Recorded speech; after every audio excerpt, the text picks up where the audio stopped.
درود دوستان گرامی، خوش آمدید به شبکه خودتان در این دیور.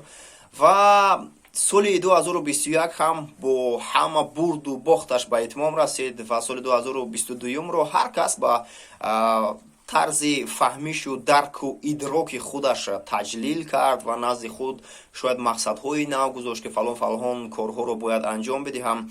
برای من سالی که سپری گردید سالی هم برد داشت، هم نابراری داشت، هم شکست داشت، هم موفقیت داشت.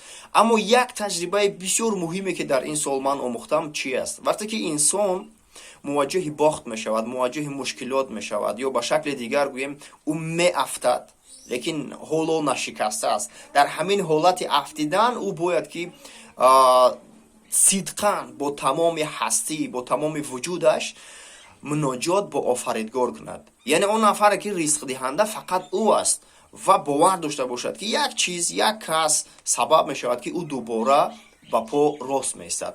و وقتی که انسان دوباره موفق می شود، کامیاب می شود، راه خودش را در زندگی می یابد، در لبانش دوباره تبسم هویدا می شود و او میداند که راهش راست است، درست است، رزق حلال یافته است و در زندگیش از صفر به یک گذشت یا عموما موفق شد، کامیاب شد، چیزی را دریافت کرده توانست، در همین حالت انسان نباید الله را فراموش کند و باید که دوباره به همون رکوع و سجده بزند و اون توبه و اون مناجاتی که پیشتر داشت در حالت ناکامی همون را دوباره بیشتر با صدقی، با تمام هستی دوباره به آفریدگار سپاس و منتداری خودش را بیان بکند که محض آفریدگار رزق دهنده است و محض یک کسی یا چیز سبب شد که رزق او بیشتر و فراوانتر شد. یعنی در هر دو حالت انسان هیچگاه نباید آفریدگار را فراموش کند.